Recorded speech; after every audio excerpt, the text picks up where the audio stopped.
Welcome to the LDN Radio Show, brought to you by the LDN Research Trust.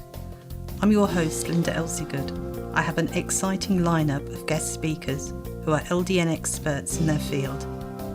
We will be discussing low dose naltrexone and its many uses in autoimmune diseases, cancers, etc.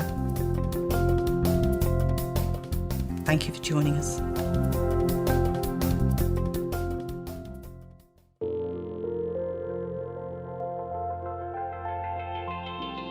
This show is sponsored by Dixon's Chemist, who are the experts in LDN and associated treatments in the UK. Dixon's Chemist are the most cost-effective for LDN in all forms within the UK and Europe, maintaining safety standards far in excess of what is required. Why would you choose to get your LDN from anywhere else?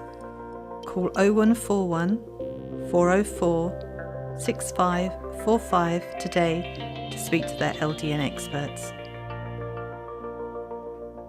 Today my guest is Dr. Leslie DeGasparis, who's from Seattle in Oregon. Thank you for joining us today, Leslie.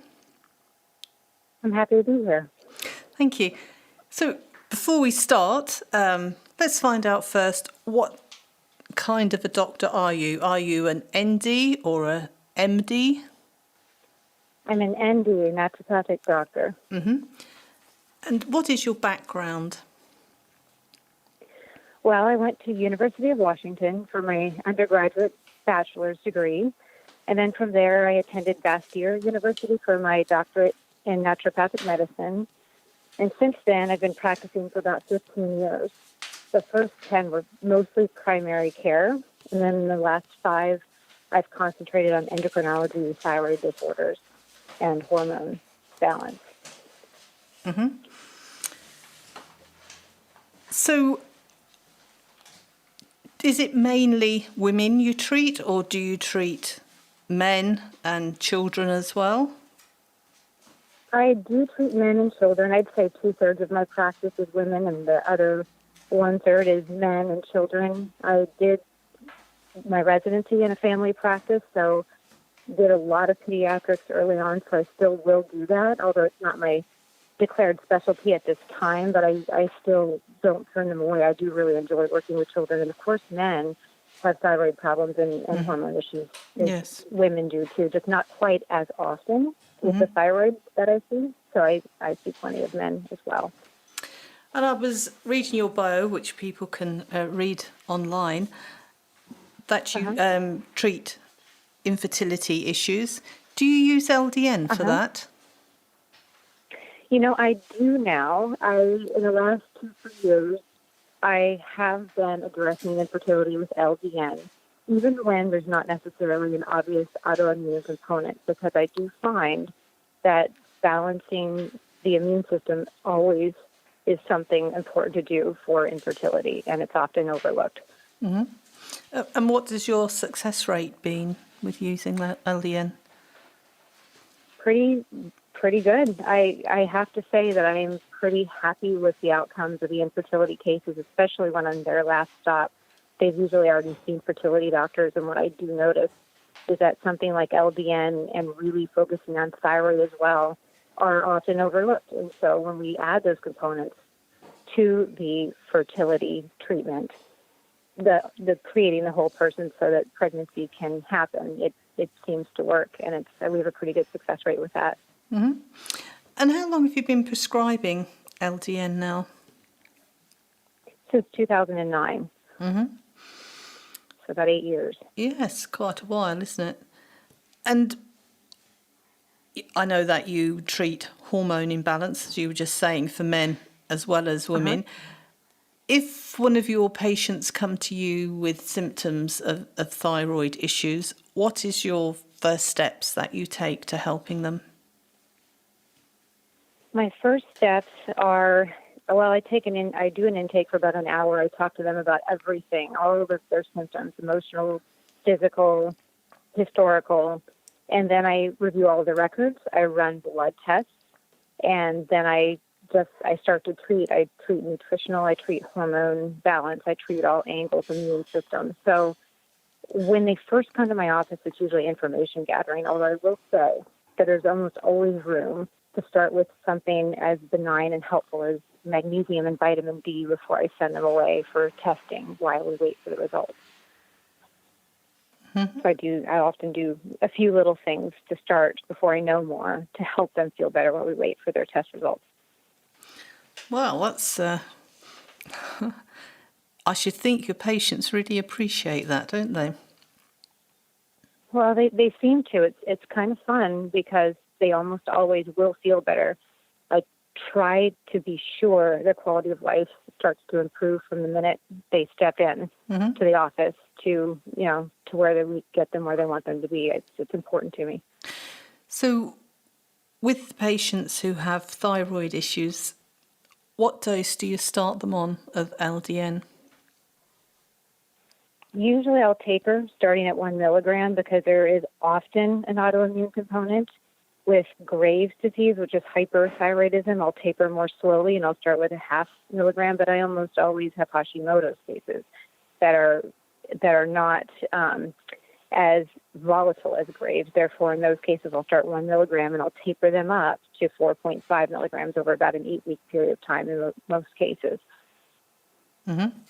And I like on your bio, it says that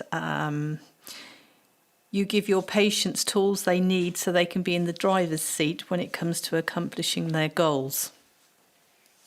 Yeah, I like to educate my patients. Yes, and I have MS, and I didn't know anything about it beforehand. Oh. And you become a researcher. I think you read absolutely everything you can and want to know. So I think you educating your patients and giving them the correct information has got to be so valuable. It is one of my favorite parts of practicing because I feel like we become a team. I love proactive patients that research, and I help them decipher what's right and what isn't and sort through it. And then I give them all of the information they need to get well, and then I stand by them until they're well. Mm-hmm. It's important. It certainly is. And even though the internet is a really valuable tool, which we didn't have, years ago, it was going to the local library. But, I mean, everything is at your fingertips. But sometimes, people have to realise not everything you read is factual. There are misleading information out there. So I think for a patient to be able to bring their research to somebody who can then point them in the right direction of, yes, this is correct, but I don't find that to be helpful, isn't it? Important. It is, isn't it? It's very much so. Somebody to point you in the right direction, because if you don't know, you believe most things, don't you? If you don't know that they're right or wrong. Well, sure. I mean, that's the whole thing about having the medical background. I don't feel like I learned what I needed to know in school, but I learned how to learn. And, for example, deciphering the internet information, it's so nice to have the background and the clinical experience to be able to figure out what's what and then tell the patient the right path, and answer their questions. I take emails, I take calls, I take questions from my patients constantly regarding these things because we just have to wade through it and get it right. Mm-hmm. And do they find sleeping is an issue? Do they take it at night, or do you suggest they take it in the morning? That's such a great topic. I historically, over all these years, I've used it at night because originally that's what was said to work, and it has worked, and I see it work beautifully. I'm a little wary of dosing in the morning, but that being said, for compliance reasons, in a few cases, I find that morning needs to be the time. And so I am watching these people. I've just started doing it in the last 6 months, maybe 8 months, and I'm watching these people to see if they do as well as all of my patients. I have hundreds of people on LDN. I'm going to watch and see if they do as well as the nighttime dosing people. Supposedly it's supposed to be the same, but I clinically I'm not sure yet. I'm watching, so I'm hopeful. Okay. And have any of your patients reported to you any negative side effects other than the usual sleep disturbance, maybe some nausea or Occasionally. headache. What kind of things? Headaches, headaches. I haven't seen nausea yet, but I have seen headaches, and it was in a very specific group. It was in children and very small, sensitive adults, women. So I've almost been able to pick out these people by sight now, and I can tell when I need to taper more slowly in these cases and consider morning dosing as well. But I have seen headaches when I taper too quickly in some of these people that are sensitive. And have you noticed with your patients that it's not always the higher the dose, the better the benefit? Do some of your patients do better on a lower dose? Absolutely. I have some people on doses between 2 and 3 milligrams long term doing well, and they can tell, and we can watch their antibodies, and we do know they're doing well. So I was very intrigued about the lower dosing and the intermittent dosing discussion in the conference this year, or last year, I suppose, in September, and watching to see if lower than 4.5 milligrams can work more often. The way I see it, lower effective dosing is always best with everything. And you mentioned children there. What has been your experience of LDN with children? I've had some pretty phenomenal results with some of the cases. I have some children with autism in the practice where they really didn't know where to turn, and we use nutrition and LDN to really help these kids be more stable in their daily life. And I had recently a really neat case with a child with EOE, where they have reflux and intestinal inflammation causes the child to lose weight and stop growing. And the LDN reversed the EOE and got the child off of steroids, and he's now growing. Wow. And it's amazing. I'm amazed and so happy I was able to offer it to this family where they really didn't know what to do. It was really scary for them. And long-term use of steroids, especially in children, I wouldn't have thought was... terrible. Yeah, I was going to say such a good idea. But I mean, if you have to, you have to. But yes. Yeah, if you have to, you have to. But Yes. it's usually not the best way to go if you can really work on the case. And LDN becomes an amazing tool in some cases like that. Yes.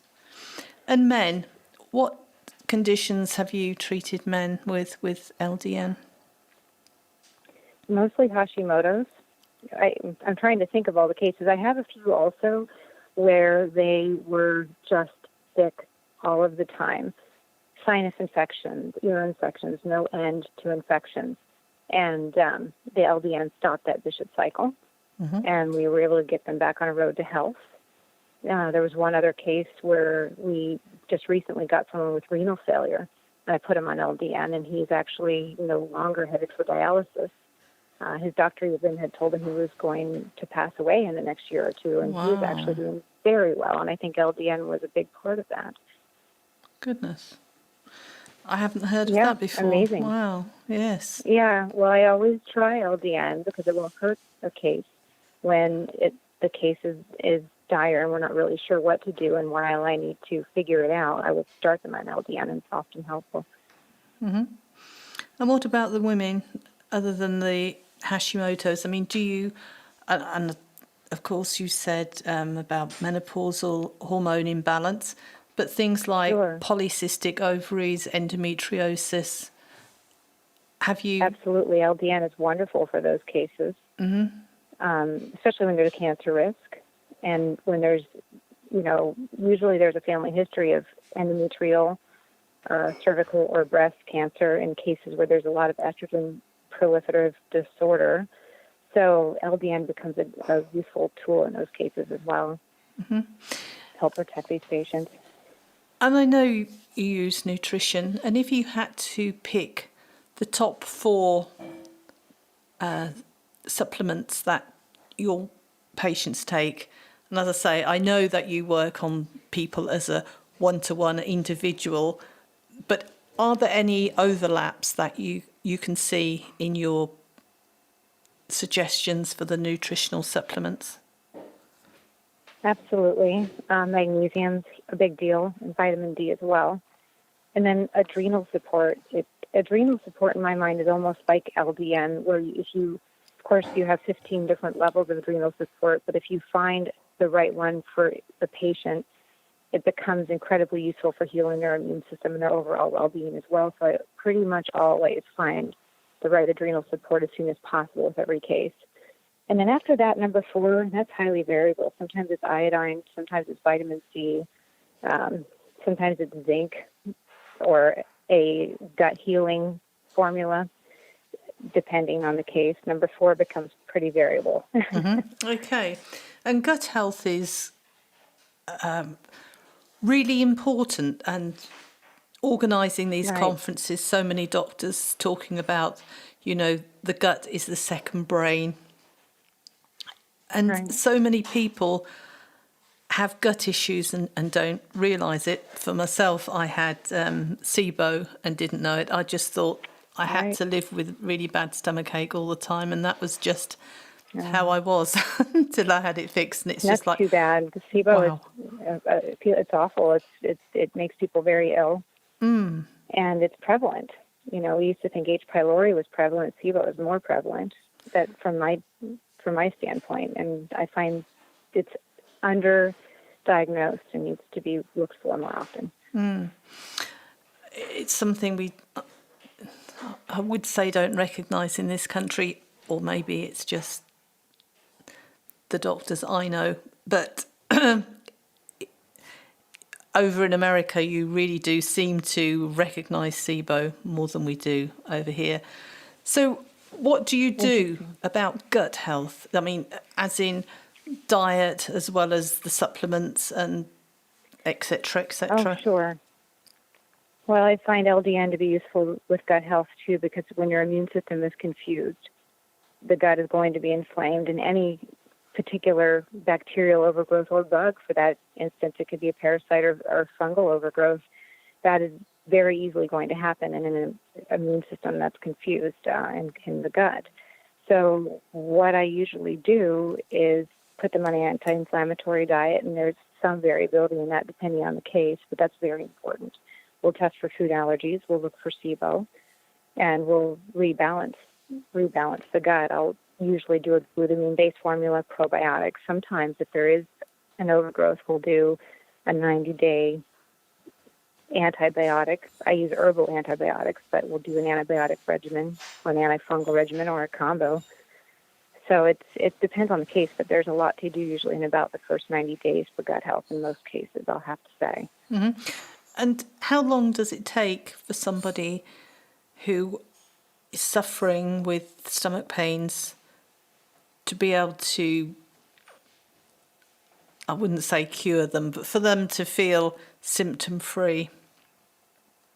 Usually within the first 3 to 4 weeks, they feel a whole lot better. Mm-hmm. So it's certainly... And then the rest of the time is just being sure. Yeah, but if anybody has really bad stomachache, there are things that can be done. It doesn't have to be something awful wrong with you, but having it checked is a really good idea, isn't it? How do you... Very much so. How do you check people's gut to check if there is something wrong? Well, I have a couple of different tests that I run. I'll do a breath test for SIBO and H. pylori. Those are best detected by breath tests. And then stool tests are the other way I like to look for overgrowth of fungus, parasites, inflammatory markers, food allergies, that kind of thing. Mm-hmm. There are blood tests, too, for food allergies. I feel like they're a little bit less accurate than the stool test, but I'll use a combo of those things to get to the bottom of the case and get it figured out so that first 90 days of gut healing actually works for sure. We don't miss anything. Well, that's really good. Excuse me for asking so many questions, but oh, sure. Is it normal? Is it what do you do? Check the gut with your patients, or where does it come in your testing?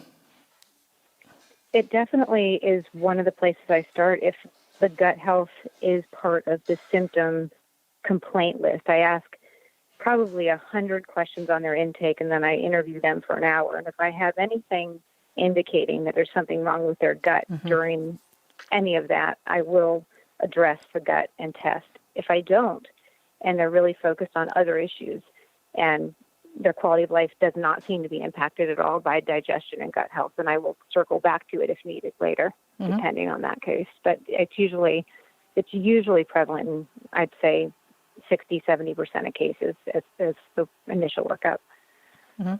And what's your thoughts on gluten and dairy, sugar? I think they're very inflammatory. Gluten, dairy, and sugar, I call them kryptonite when I talk to my patients, and I feel that they are inflammatory.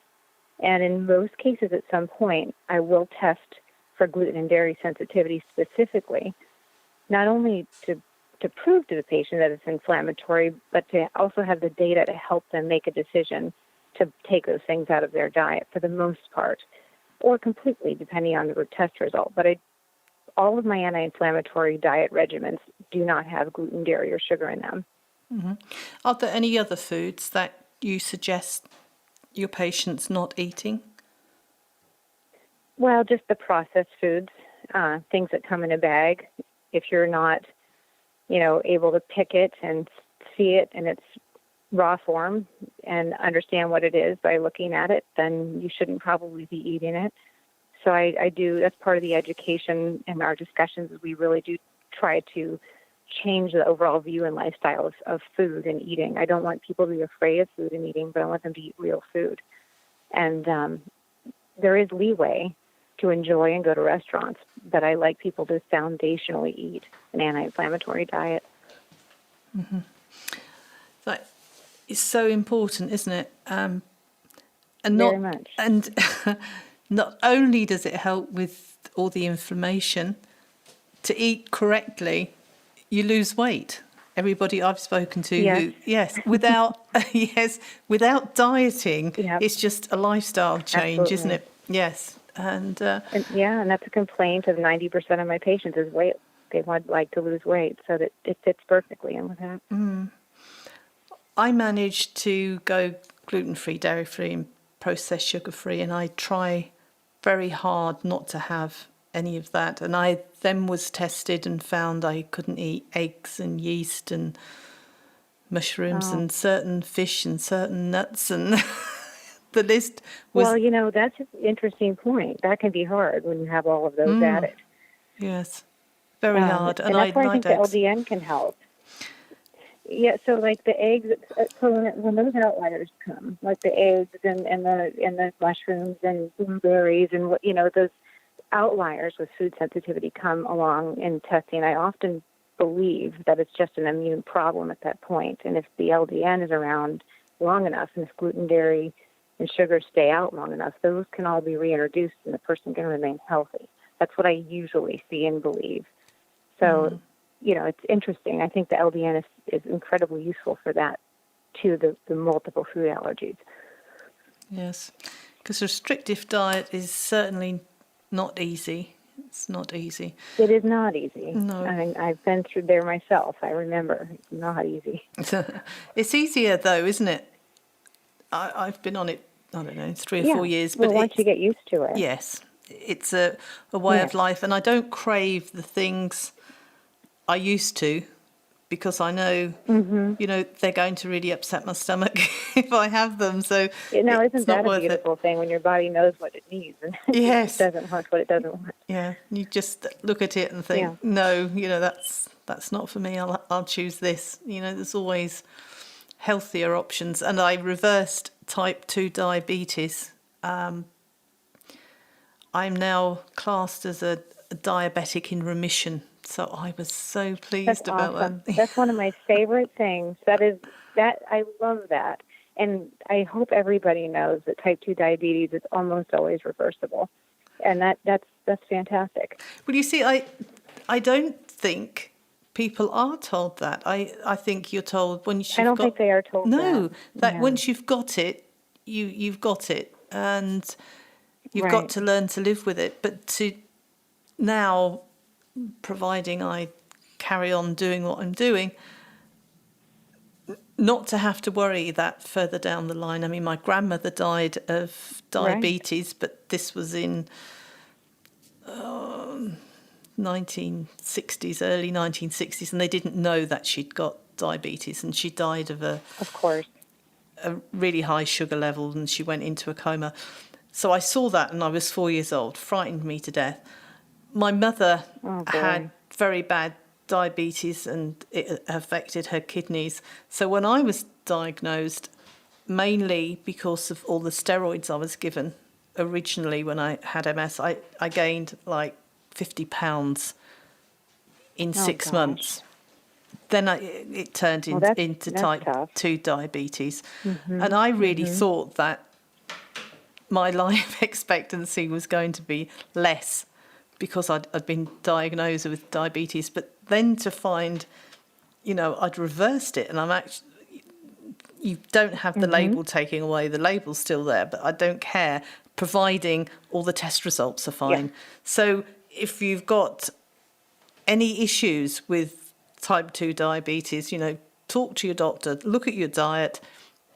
It can be done. Yes. There's some amazing tools, too, in the nutritional supplement world for type 2 diabetes and blood sugar issues. It is amazing. And then you take that and add it to diet, and it can be reversed. It is absolutely so fun to do that. Because, like you, people become so excited when they no longer are diabetic. They're in remission. Yeah, and their blood sugar is normal again. It's a lot of fun to see that. And you can see the quality of life improve dramatically, too. You don't feel tired anymore. You don't worry about your future. It's neat. How long does it take normally for people to be able to reverse that diagnosis? About a year. A pre-diabetic, 6 months. If the hemoglobin A1C is above 6.4 and it's officially diabetic, about a year. Wow, that is just so amazing, and this is why naturopathic doctors, I think, look at things slightly differently than absolutely some MDs. So that's the functional truly amazing. Medicine perspective. Yes. So anybody who's listening to this around the Seattle area who would like to come and see you, how do they contact you? Well, our clinic is in Northgate, which is in Seattle, just north of downtown. Our phone number is 206-925-3525, and our website is seattleadvancedthyroid.com. It's easy to find us. Wow, thank you.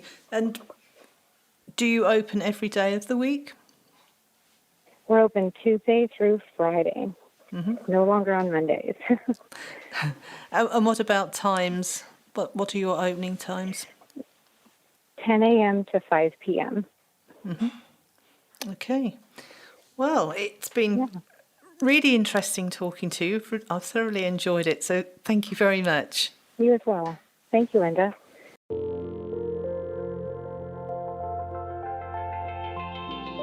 This show is sponsored by Dixon's Chemist, who are the experts in LDN and associated treatments in the UK. Dixon's Chemist are the most cost-effective for LDN in all forms within the UK and Europe, maintaining safety standards far in excess of what is required. Why would you choose to get your LDN from anywhere else? Call 0141 404 6545 today to speak to their LDN experts.